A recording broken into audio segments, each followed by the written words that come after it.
también le dicen espermática. Así que en el examen no se vayan a sorprender si les ponen cualquiera de estos tres nombres. Ahora les ponen con espermática. ¿Y qué es eso?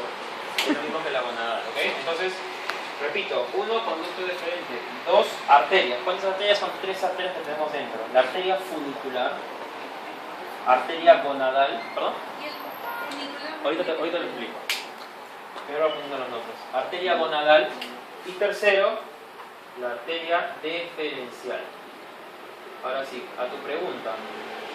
Funículo se refiere al cordón como tal, o sea, a la membrana por el espacio.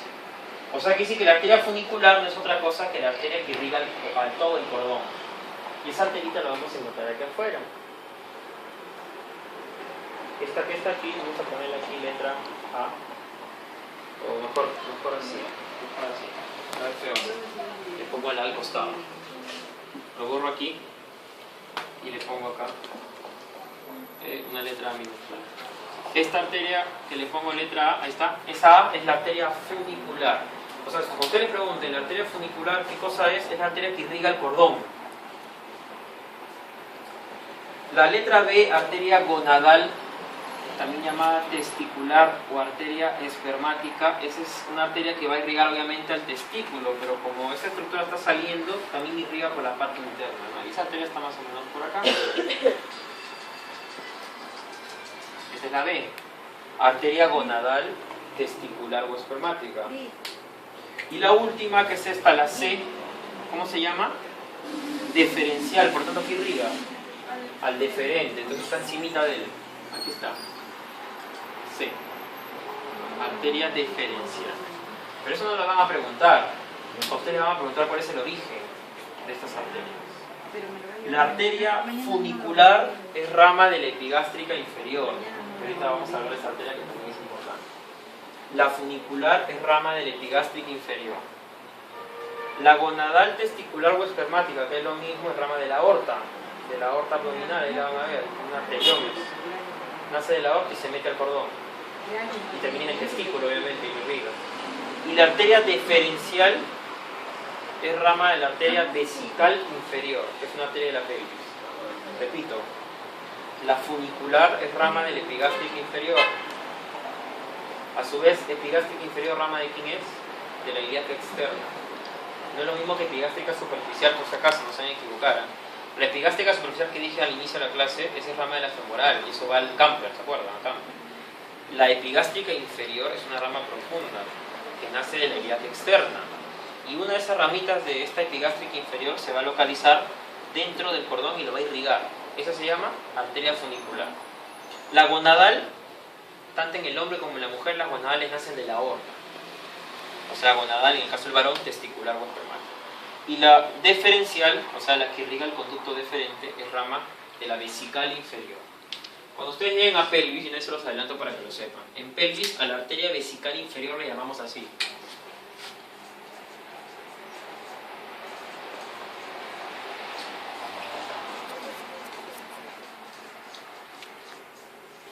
Más largo que este nombre jamás he escrito en mi vida. Ni mi nombre es tan largo. ¿Cómo le llamamos a la vesical inferior? Le decimos vesicopróstato urétero deferencial. ¿Por qué? Porque la arteria vesical inferior, que la van a ver en pelvis, irriga vejiga, próstata, uréter y conducto deferente. Entonces mi arteria deferencial que he puesto aquí, que esté encimita del conducto, o sea, estructura en rojo, que esté pegadita al conducto, y se preguntan en el examen, esa definitivamente es la arteria deferencial. ¿Y es rama de quién? De esta grandaza que su nombre real es vesical inferior. Vesical inferior, ¿rama de quién es? De la hipogástrica o ilíaca interna. Eso lo van a ver en pelvis. ¿Ya? Entonces, continúo. Contenido del cordón, conducto deferente, 3 arterias, ahí están.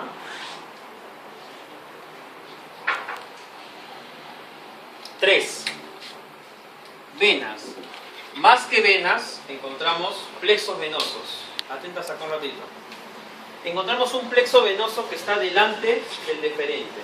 Acuérdense que esto es un corte, por lo tanto esto es anterior y esto es posterior, por si acaso. He cortado y lo están mirando ustedes así. Existe un plexito que está acá adelante.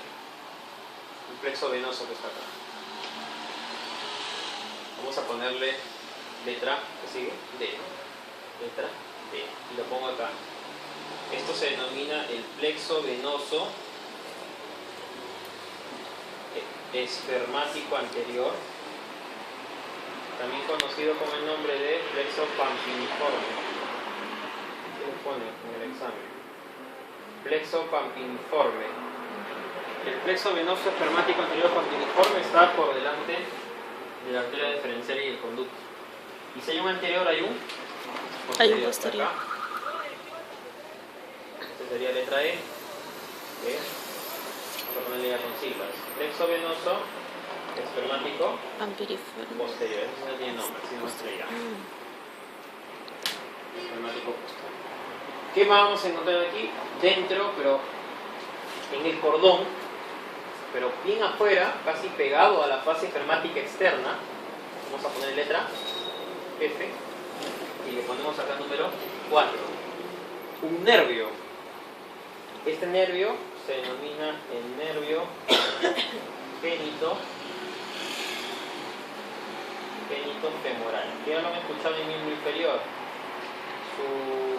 Acuérdense, se llama génito femoral porque da una rama femoral, o sea que va al muslo, a inervar la piel del muslo, y una rama genital que va dentro del cordón. Este génito femoral, su origen radicular es L1, L2. Esos nervios lo van a recordar al final del segmento, porque cuando vean plexo lumbar en su última clase de retroperitoneo van a mencionar al génito femoral, a los abdómenos genitales, al femoral, al obturador, que ya los conocen, del miembro inferior también los van a ver, pero cómo se originan arriba. Ustedes lo han visto acá más en miembros. ¿Y quién me falta? ¿Qué otro nervio más hay? Ya lo he mencionado, el que está fuera, ¿no? O sea, eso puede ser una pregunta de examen. Ustedes le dicen, ¿qué nervio se encuentra dentro del cordón? El génito femoral. Pero ¿qué nervio está fuera? O sea, ¿qué está fuera del cordón, pero sí dentro del conducto? Repito, ¿qué nervio, que no está acá obviamente, está fuera del cordón? O sea, el nervio está acá, pero no está dentro del cordón. Está en el conducto, pero no dentro del cordón. ¿Cuál era? El inguinal. Lo había dicho. Eso es una buena pregunta de examen. El inguinal no está dentro del cordón, ¿no? No confundan cordón con conducto. El cordón está dentro del conducto. Pero si hay un nervio adentro. Si no, imagínate, no habría sensibilidad dentro del cordón, ¿no? Este nervio, incluso este génito femoral, obviamente la rama genital sería, para ponerlo más bonito, acá debería decir rama genital del génito femoral, porque no es todo el génito femoral, con su rama genital. Este es quien va a inervar parte de los testículos, de la piel, de la zona pudenda, ¿no? La cara interna entre lo que es genitales y muslo, a eso le llamamos las zonas pudendas. Por esa vía se acuerdan las pudendas externas, ¿no? ¿Se acuerdan? Arteria pudenda externa superior e inferior. También hay una arteria pudenda interna, que es la más importante de pelvis, ya la van a ver en el próximo capítulo. Esa zona pudenda es esa zona interna, ¿no? Entre los genitales y el muslo. Entonces, este génito femoral va a inervar también esa zona pudenda. Esa zona, la sensibilidad que hay en esa zona tiene mucho que ver con eso. Y obviamente vasos linfáticos, ¿no? Agréguenle pues vasitos linfáticos, ¿no? En gran cantidad, como toda región del cuerpo, sus vasitos linfáticos. Y también fibras simpático-parasimpáticas, ¿no?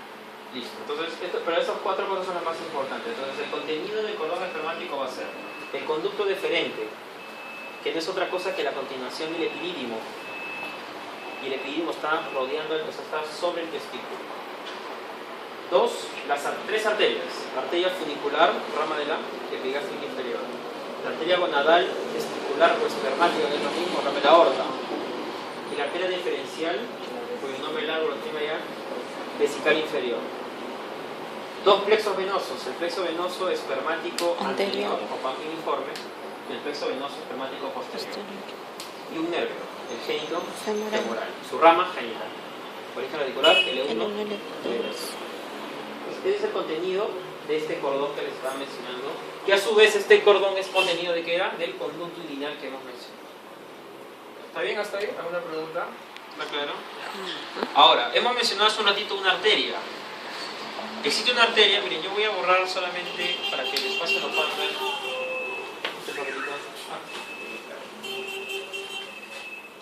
Yo voy a borrar solamente acá el conducto.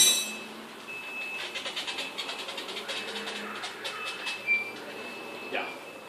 Yo voy a poner la aproximación de una arteria, ya le he mencionado, que es rama de la ilíaca externa y que se dirige por detrás del recto anterior del abdomen, pero que al final se sale de esta forma. Miren un ratito acá, no lo copien todavía, ¿no? Acá hay una arteria que hace esto y luego viene así.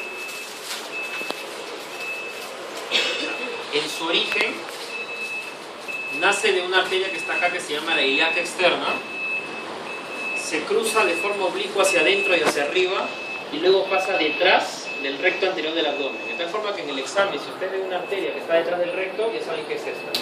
¿Cómo se llama esta arteria? Vamos a poner el nombre acá arriba. Esa es la arteria epigástrica inferior.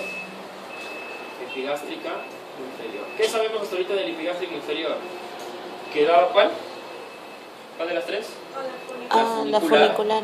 Y segundo, que se origina de la ilíaca, origen, dos puntos, ilíaca externa. Que ustedes ya la conocen también, porque es la que se transformaba en femoral cuando pasaba por detrás del ligamento inguinal. ¿Y qué tiene que ver esto? Tiene mucho que ver. Primero, porque arriba acá baja otra. Rama terminal de mamaria interna, acaban de ver en el tórax. ¿Cómo se llama esta? Epigástrica superior. Acuérdense que la mamaria daba dos ramas, epigástrica superior y la musculofénica, ¿no? O toracofénica. ¿Se acuerdan o no? Acaban de ver el tórax. Sí. Entonces, esta de acá es la epigástrica superior. Y obviamente forman una anastomosis entre las dos detrás del recto anterior del abdomen. Probablemente la anastomosis no la vayan a ver, pero sí van a ver el epigástrico inferior, que se ve. Cortada o no cortada, ustedes vengan recto, lo voltean y una arteria en rojo, eso es epigástrico inferior de todas maneras. Si te dicen ramas, una sola. Funicular. ¿Qué irriga? El cordón. El cordón. Entonces, el funicular es el cordón. ¿Para qué más es importante? Porque fíjense, me va a formar un espacio. Creo que me tienen bien aquí para que no se me vayan a perder. Yo voy acá a poner un monito otra vez el borde lateral del recto. ¿Lo ven, no? Ahí está el borde lateral del recto. Fíjense el espacio que se va a formar de la siguiente forma. Miren, agarro esto, ligamento inguinal, borde lateral del recto, arteria epigástrica. ¿Ven o no? Ligamento inguinal, borde lateral del recto, arteria epigástrica inferior. A eso le vamos a denominar triángulo de Hesselbach.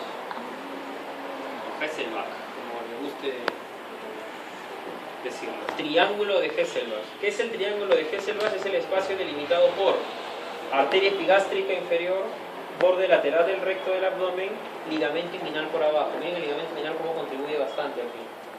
Ahora ustedes dirán, ¿y eso para qué sirve? Ahora sí atiendan acá.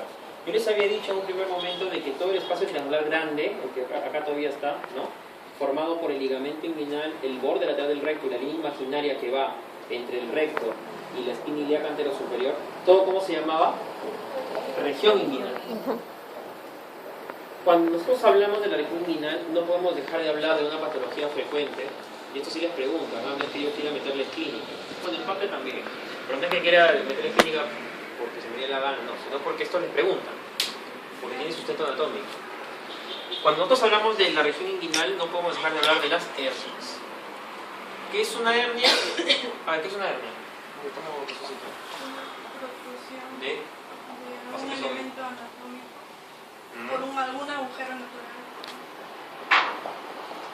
Correcto, esa es la respuesta. No es lo clásico que dicen, ¿no?, en el hospital.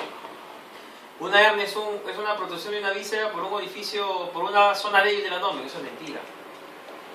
No es una zona débil, es un orificio natural. Claro, obviamente hay zonas herniarias que le llamamos, que son zonas débiles, pero la definición de hernia es lo que ha dicho su compañero. Es una protrusión de una víscera por un orificio natural de la pared. Cuando hablamos de región inguinal, vamos a ver que la disposición de la arteria epigástrica, obviamente la vena está al costado. Hablo de la arteria porque es importante, pero la vena está al costadito. Si la arteria es rama ilíaca externa, ¿la vena dónde drena? ¿La vena epigástrica dónde drena ella? A la vena ilíaca externa, igual. Si la arteria ilíaca externa me origina a esta arteria epigástrica inferior, la vena epigástrica inferior ¿dónde va a acabar? En la vena ilíaca externa, ¿ya? Ok. La disposición de los vasos epigástricos inferiores que están aquí permiten decirme lo siguiente. Cuando hablamos de región inguinal vamos a tener dos tipos de hernia. Aquí sí escuchen un ratito por favor para que no se me complique, para que lo puedan entender a la primera. Creo que ya puedo borrar el cordón, ¿no? Esto ya está claro. Ya, esto lo borro. Ahí nomás. Cuando hablamos de hernias, tenemos varios tipos de hernias. Por ejemplo, tenemos hernias epigástricas, o sea, que salen por acá arriba, por el epigastrio. Tenemos hernia umbilical. Tenemos hernias lumbares, ¿no? Como la de Petit o la de Grinfeld, que son espacios. Y tenemos las hernias inguinales, que es lo que vamos a hablar, y las femorales, también llamadas hernias crurales, que ya lo han hablado del miembro inferior. Cuando yo hablo de hernias inguinales, obviamente es porque nacen de la región inguinal, o sea, las hernias tienen que salir en cualquier zona de este gran triángulo que es el espacio inguinal, ¿correcto? Pero voy a tener dos tipos de hernias inguinales.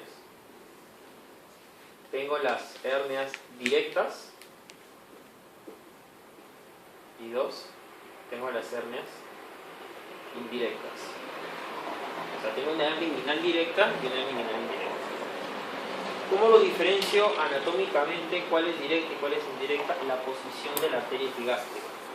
Miren acá, si la arteria epigástrica está subiendo de esta forma, toda hernia que salga por fuera de los vasos epigástricos, o sea, hernia que salga por acá, se llama hernia inguinal indirecta. Indirecta. En el examen les ponen un caso o les preguntan directamente. Hernia inguinal indirecta es aquella que sale por fuera de la arteria epigástrica inferior. ¿Está bien? Por lo tanto, ¿cuál será la directa? Aquella que nazca medial o por dentro, ¿no?, de la arteria epigástrica inferior. Pero si yo quiero decirlo más bonito, ¿qué más podrían ustedes agregar con respecto a las directas? Se ha formado un espacio más ahí. ¿Me entienden lo que, hasta ahí me entienden lo que he dicho, ¿no? Hernia indirecta afuera, hernia directa adentro. Pero fíjense qué espacio se ha formado aquí.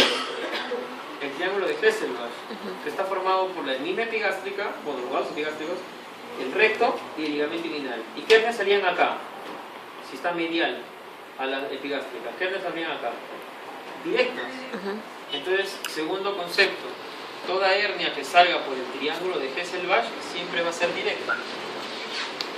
¿Por qué? Porque el triángulo se forma medial a mi arteria. Si yo soy la arteria, el triángulo está a este lado. Aquí saldrían todas las indirectas, salen por acá. Por acá salen las directas. Pero justo las directas nacen en el triángulo de Hesselbach. Y esto es pregunta de examen de NAM, de salud y hasta de accidentado. Si ustedes algún día van a revisar los banquitos de San Marcos, esos libritos celestes que venden a 5 soles en Amazonas, que dice el precio y dice el chévere San Marcos, van a ustedes revisar preguntas de cirugía y ponen así. Te ponen una pregunta, el espacio delimitado por, ya es más fácil, ¿no? Por la arteria, el recto, ¿cómo se llama? O te ponen, las hernias inguinales directas protruyen por triángulo de Hesselbach o medial a la arteria. ¿Se entiende? Sí, está claro. Entonces, ¿para qué hablamos del triángulo de Hesselbach? ¿Cuál es su utilidad clínica? Que por ahí el cirujano, si el cirujano ve la arteria y ve un bulto saliendo por medial, ya está por el triángulo, definitivamente. O sea, es directa. Y las indirectas son las que salen por este lado. Ahora, ustedes saben que acá, bueno, acá está el superficial, ¿no? Pero aquí yo tengo aquí, al profundito, ¿se acuerdan? Que yo proyecto así mi conductito. Otro concepto más. Las hernias inguinales indirectas son aquellas que salen por quién, o se meten, mejor dicho, al conducto a través de quién, de la anillo inguinal profundo. Sin embargo, las directas salen por el triángulo de Hesselbach y después van a aparecer por el escurito. Después acá hay un bultazo, ¿no? La forma de diferenciarlo es por tacto, ¿no? O una ecografía. Entonces, repito, hernia inguinal directa, aquella que sale medial a los vasos epigástricos. 2. Sale por el triángulo de Hesselbach. 3. Siempre van a protruir por el anillo superficial porque es lo que tiene más cerca, el único hueco más cercano por el que va a salir. Hernia indirecta es aquella que sale lateral a los epigástricos. ¿Por dónde se mete para ser llamado hernia? Por el anillo inguinal profundo. Luego se mete al cordón y si sigue avanzando, ¿por dónde saldrá? Por el anillo superficial. Eso puede ser una pregunta de examen. No vayan a confundirse y decir, ya, indirecta el profundo y directa el superficial. No, porque una hernia indirecta, vamos a suponer que se mete aquí un asa intestinal. Se mete por acá un asa intestinal. ¿Y qué tal si se le ocurre seguir avanzando? Va a salir por acá. O sea que los dos tipos de hernias salen por el superficial, pero solo las indirectas entran por el profundo. ¿Entendió? Voy a María. ¿Está claro? O sea, la pregunta sería, ¿cuál es la terminación, dónde desemboca una indirecta, una hernia indirecta? Terminar o sea, mejor dicho, una indirecta complicada.